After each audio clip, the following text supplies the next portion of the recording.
Well, ho, ho, ho, everybody. Yes, another day. 12 days of Christmas movies. Rolling on. Today, we're going to be talking about something a little off kilter, but a Christmas movie nonetheless.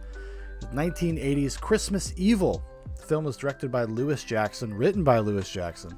It stars Brandon Maggart, Jeffrey DeMunn, Diane Hull, Andy Fenwick, and others. The plot synopsis here is: a toy factory worker mentally scarred as a child upon learning Santa Claus is not real, suffers a nervous breakdown after being belittled at work, and embarks on a Yuletide killing spree. So yeah, I had never seen this movie, and I had heard about it a long time ago. There's like some very particular box art that I was aware of. And it always kind of turned me off to the movie. It made me less interested in it because it made it look like this kind of just cheesy exploitation movie from the time. And it's not that I have like necessarily a problem with that. I like a lot of movies like that. But I was just never in the right mood to watch it. And I was just, looking for something a little different. I've done some more classic Christmas movies this past week. So I was like, let's shake it up. I got a Shudder account. It's on Shudder. Let's roll with it. And what I found was something I was very pleasantly surprised by. It's a much more thoughtful movie than even that log line. Even that plot synopsis. It's a much more thoughtful movie than that. Now, not a perfect movie. It's got a lot of flaws. It is very much kind of a low budget movie from 1980.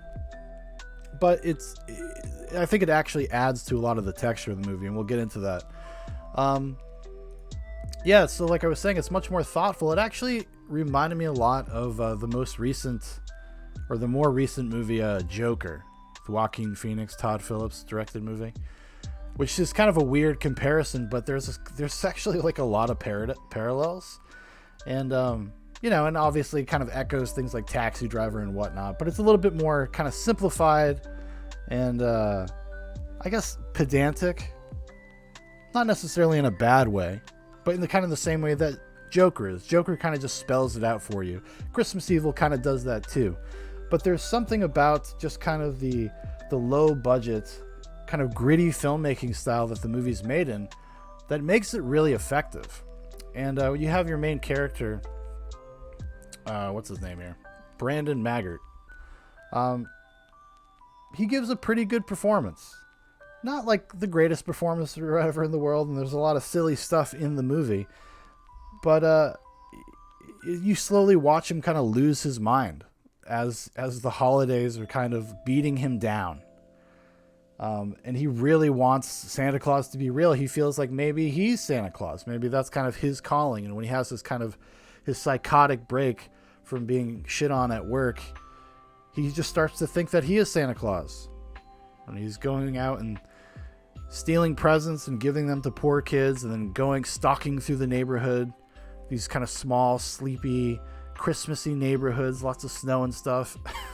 Trying to go down chimneys, setting presents out, and then going in and killing some of his coworkers. It's pretty effective. I was really kind of taken with it, honestly. And it's the kind of the gritty realism, the low-key nature of it that made it so compelling. Honestly, I couldn't take my eyes off the screen. I was so into the movie. I was kind of surprised, honestly.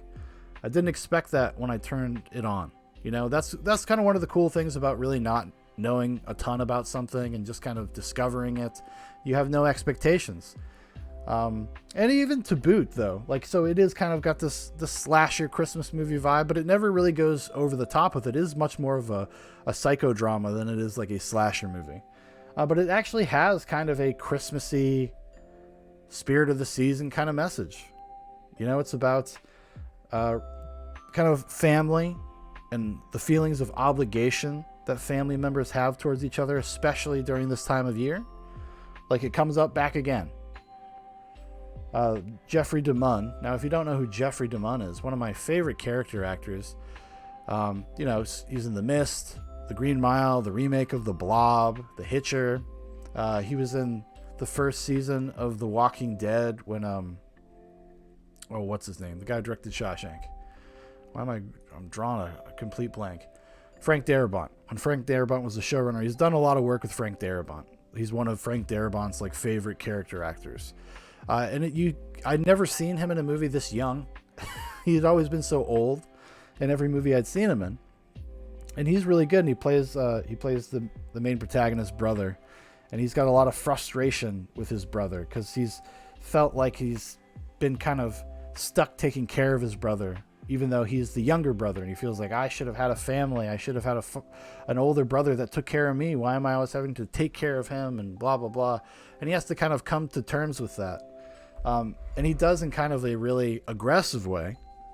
But there's a little spark of hope at the end of the movie. The movie is not, well, it actually is kind of a downer, but it's able to kind of weave its Christmas message into the slasher movie thematically, right? It's there.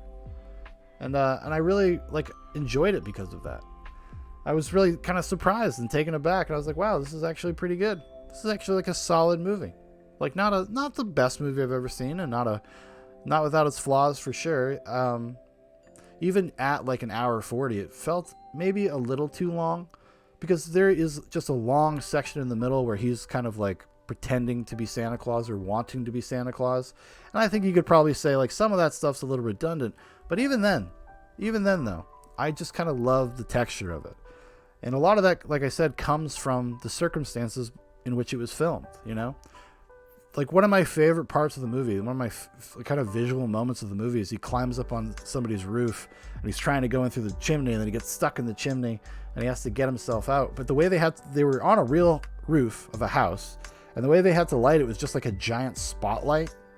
So they're out in this kind of cold, dark night, and and there's kind of like that frost in the air, and then there's this giant spotlight on top of this roof basically.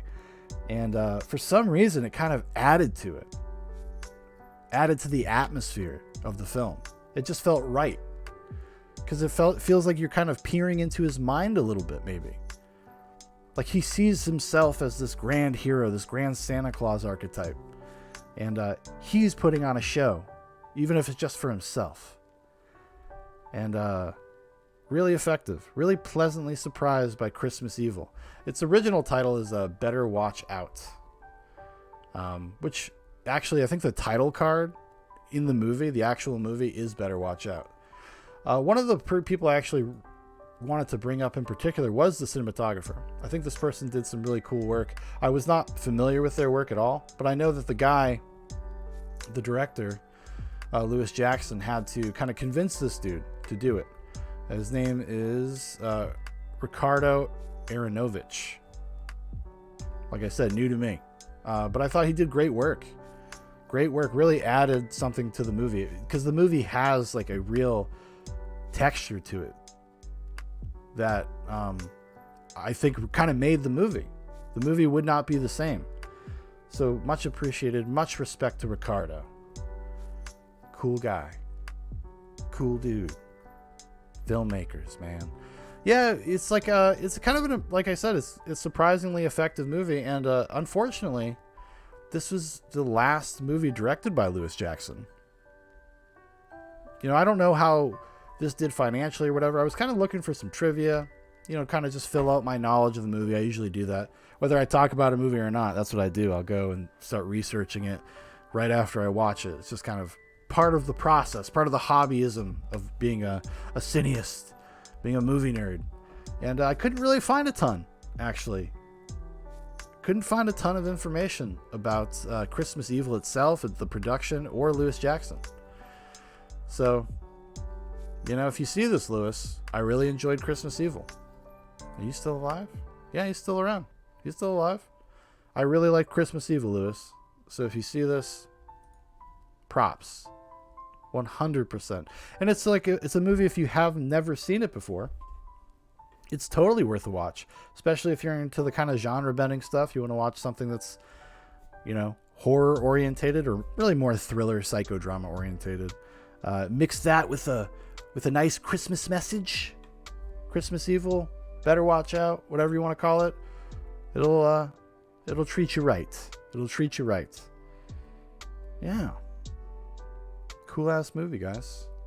You should check it out. I do want to give a little spoiler. One little spoiler here. So if that's kind of my review of the movie, but I just wanted to talk about the final moments of the movie for a second. So the final moments of the movie are like the brothers, you know, he kind of like knocks out evil Santa Claus brother. And he stuffs him in his van that he's driving around town all night. And the van they end up like fighting, and then the van ends up careening off of like a cliff basically. And the younger brother jumps out, Damon jumps out, and then he watches as the van floats away, flies into the air, as the crazy guy is like, ho ho ho. But the cool thing about it was though that it's not explicitly a fantasy moment, but where the fantasy reveals itself is in the sound design, because you actually, while you're seeing the car floating off, you're actually seeing, or you're actually hearing rather, the car crash and explode. So, nice little touch there at the end of Christmas Evil. Better than probably most you would think it is. 100%. 100%. Very glad I watched it. All right, everybody. Thank you so much for watching. Thank you for listening. If you'd like to know more about Zoobox, there's a bunch of links in the description for Facebook, for Instagram, for my Twitter, for my brother Dan's Twitter. Also, if you'd like to drop us a line, our email address is in there, zooboxpodcast@gmail.com.